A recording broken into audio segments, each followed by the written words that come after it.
So first of all, we have the death card. This is, walking through the tunnel and emerging on the other side where there are, the environment is just streaming with bright lights. It's just streaming with newness. It's streaming with just a lot new opportunities, okay? Some of you might have just been, walking through this dark tunnel, and the main thing that you had to look forward to was, leading you was that light at the end of the tunnel, okay? And I feel for many of you, this might have been, it's not so dark in this depiction. It's like you can still see your way, you still feel okay. You're still safe. You're in the confines of this tunnel. But the tunnel can feel a little bit claustrophobic and a little bit small and confining, right? So I feel like you were in an environment where it just felt a little bit stagnant. It felt a little bit dank and possibly damp and possibly kind of muggy. And you like your cleanliness. You like to be able to see things. You like to have full visibility. You like to know what's in your environment. Many of you might be germaphobes, and you're just a neat freak. And I feel like, for a Virgo to be in a tunnel, it's just not a good environment. And so that's what it felt like. It felt almost very linear, very structured. You can only walk straight ahead or backwards. There wasn't enough room for experimentation. There wasn't enough room for, taking a detour. So the view, the sight, the day-to-day routine was not overly inspiring. And you knew there's light at the end of the tunnel. You knew this is going to come to an end. And you knew this confining space that you've been in is going to open up, and it's going to open up in a very tremendously amazing way, because there's, a lot more light, visibility, freedom, and just room and space at the end of this tunnel. And you've been waiting for it, and it's finally emerging for you, okay? And so this is a lot about, the change in the environment, okay? And then with the change in the vessel, what I have here is the two cards that perfectly depicts this, that image that I saw earlier. We have here the Five of Cups. This is a situation where, the traditional Rider-Waite deck, the Five of Cups is missed opportunities, regrets, things that we should have done, but we, for whatever reason, allowed time to pass us. Things that we should have said, things that we should have invested our time in, things that we should have paid careful attention to. For whatever reason, it slipped under the radar. We say we're going to get to it. We never did. And then the opportunity slips us by. Okay. And this is also indicative of a situation where, the cups have already run dry. It's an old stagnant energy. There's cracks in it. And it's also a situation where, there's a lot of burden. Okay. So the four saucers, the four teacups are kind of like stacked on top of this thing. And this thing is fractured. So it's sort of like carrying the weight of a situation. Virgo people are really big when it comes to responsibility and helping others, wanting to be of service to others. And I feel like, I guess like the recent year, okay, this could be like the past 4 years, the past 5 years. I feel almost like many of you have come into your own, and you're realizing as well that you're very capable. Like you're more capable than the people that you work with. You're more capable than the supervisor, than the boss, than the people that you take orders from. You're definitely more reliable. And you're also realizing that, I'm such a good worker. Why am I not getting rewarded? Why is more responsibility dumped on me? I should be cherished for my ability to be responsible and get things done and to carry my weight. Why is it that when I do more, I'm given more work, more tasks, more responsibilities? Why aren't other people held accountable for the things that they do? Why am I carrying the burden? Why am I, the workhorse? Why am I carrying the weight of this situation, this environment? And, in the past, okay, and especially for some of you who are young, And from young, I mean, just like you're starting to come into your own, you're starting to learn about yourself. And, age is all relative. So I feel like, when people give you responsibility, give you greater responsibility, or give you tasks, it makes you happy because it keeps you busy, right? And then you also feel like, oh, they're noticing me. They're noticing my potential. They're noticing my capabilities. They're noticing how good of a worker I am. That's why they're giving me responsibility. And in a way, it's sort of like, it's flattering. But then over time, you feel like you're working faster than everybody else. And so you're given twice the work. It's not fair. And many of you are coming to the realization that this is not, I'm enabling a situation. I need to speak up for myself. I need to not, carry the burden anymore. And people need to stop forcing the responsibilities on me just because I'm capable. If I'm not there, what's going to happen? Who's going to carry the burden? How is that place going to survive? And I feel almost like you come into a place where you are practicing loving detachment, okay? No longer wanting to be mother hen, making sure everything runs smoothly. You're starting to detach yourself because you're realizing that you're subsidizing a situation. You're enabling a situation to continue to be unfair. And so there's definitely a change in the guards, a change in the times, a change in your perspective, a major, major paradigm shift when it comes to what you're willing or not willing to kind of take on, okay? You're in a position where you are picky, and that's great, picky about what you are willing to do, what you're not. You're picky about, what projects to take on and what projects to leave behind, who to work with and who not to work with. And you're coming into that sense of discernment, no longer, wanting to please everybody. You're in a very good position where you have, good bargaining power and you're able to kind of like dictate the rules of the game. Okay. And this came about through this sense of like, we're coming here from the Five of Cups. So if you can just imagine if these were cups, right, that were full, but they're all cracked. They're all cracked. So they're not able to hold water, to hold their own weight, right? And so we're changing the vessel. We're pouring everything that it was used to be held within these broken containers or cups. And we're switching the vessel. We're pouring it into here. And so I feel like you are redirecting your energy away from this mess, away from this situation that is very burdensome and very tiring and very unfair and unbalanced. You're redirecting your precious stream of gold here, okay? Falling into this cup. It's wonderful because this is about self-love, self-care. This is definitely as well about, putting yourself first, doing things that make you happy rather than accommodating everybody else. And Virgo, it's okay to be selfish. You've spent your whole life working for other people. It's time to draw back your energy and take care of yourself and do things that you love. Work might be hectic. And if you're just like, I don't want to go to work today. I'd rather go have a picnic. I'd rather go hiking. I'd rather go watch a movie.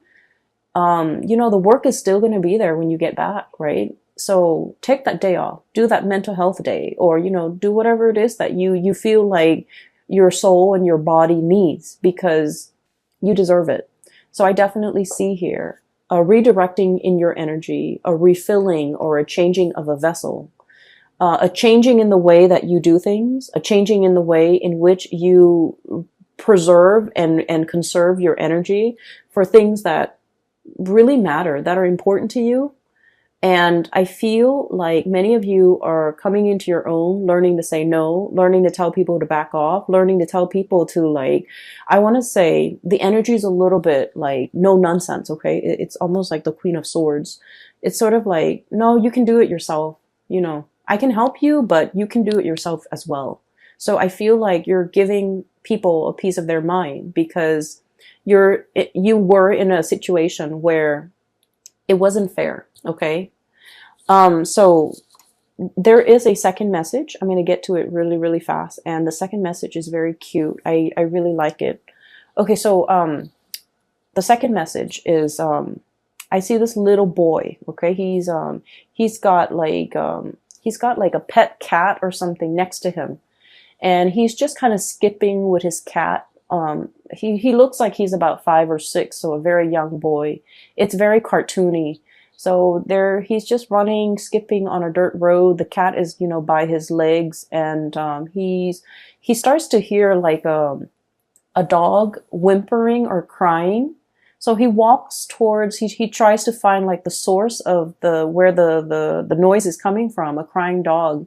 And then he goes towards this well and he realizes there's a dog stuck at the bottom of the well, and the well is really deep, okay?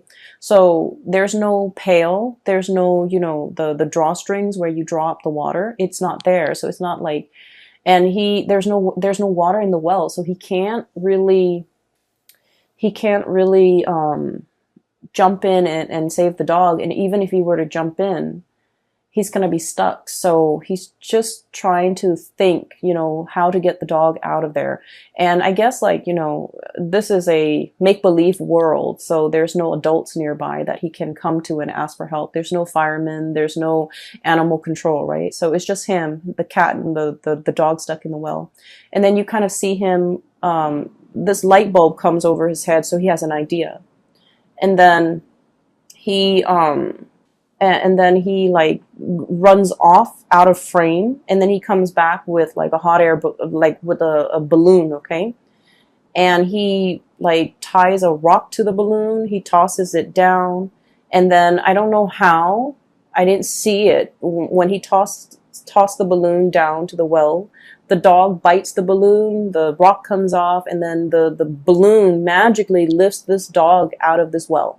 Okay, so like it's not supposed to make sense. It is very cartoony. I don't know how the rock fell off. I don't know how the dog is able to grab onto the single balloon string, and I don't even know how that one helium balloon is able to lift a dog. Okay, so it's not supposed to make sense, but it worked. Okay, so I almost feel like there's a sense of magic, and there's a sense of like, let's do it and wish for the best and hope for the best. And once you have that sense of childlike wonder and amazement and, creativity and thinking like a child, where everything is magical, where the laws of physics and the laws of the real world don't apply. Once we start to train our mind to think in that way, where the possibilities are endless, we start to see a lot of magical things happen. We start to see a lot of problems resolve on their own. And we start to see that whatever we have boxed ourselves into, whatever, self-sabotaging thoughts or like, things we tell ourselves, oh, it's not going to work because it defies logic, or it's not going to work because I don't know how it's physically possible. Once we let go of those thoughts that really hold us back, we can implement a lot of good changes. We can solve a lot of problems. And I feel like we can, make great strides because we're letting go of the self-limiting belief. Okay, so this is a month where I feel like the universe is really urging you to kind of like shut down that adult brain. Okay, stop thinking about like the negatives. Stop dwelling on the negatives. Stop dwelling on the problems and think a little bit more outside the box. Think a little bit more like a child, where the world is full of possibilities. The possibilities are endless. The child does not know the constraints of the real world or the physical world. The child does not know limitations, okay? And so once you start to do that, you're going to realize that, dreams can happen overnight. You're going to realize that, you will be able to make magic happen by letting go of those self-limiting beliefs, okay? And the card to me that really indicates this, and the two cards that jumped out when this imagery came out was this. Well, I guess 3. Okay, so this is very Egyptian. Okay, so this is the moon, and the moon is about psychic abilities, intuition, It's also a state where I feel like for many of you, the moon deals with emotions and the fluctuations of the emotions, right? So I feel like for many of you, you have mastered the emotion, okay? Not letting people guilt trip you, for example, okay? Understanding that when they're guilt tripping you, they're trying to make you, coerce you in a very manipulative way to do something that you might not want to do, okay? Not letting people sway you with their emotion either, okay? Some people are that you have been dealing with, I feel like they make bad decisions and then they come and cry to you about it. And I feel really unfortunate. I feel bad for those people. But I feel like you're starting to kind of like, this is like the crown chakra, detaching ourselves from this a messy emotional space, okay? This is not to say like don't feel things. This is not to say being so disconnected that we're not sympathetic.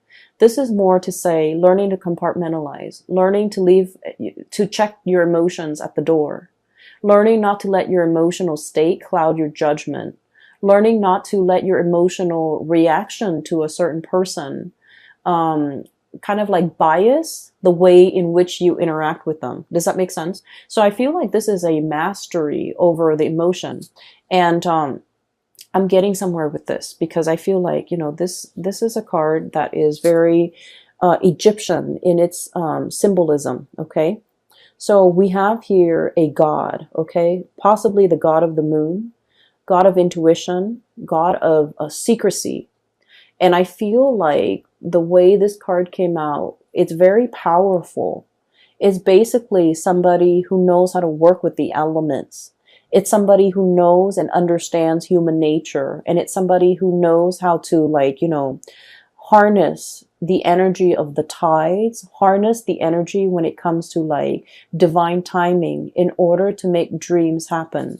For many of you, I definitely feel like you have some spiritual guidance helping you behind the scenes to push things for you.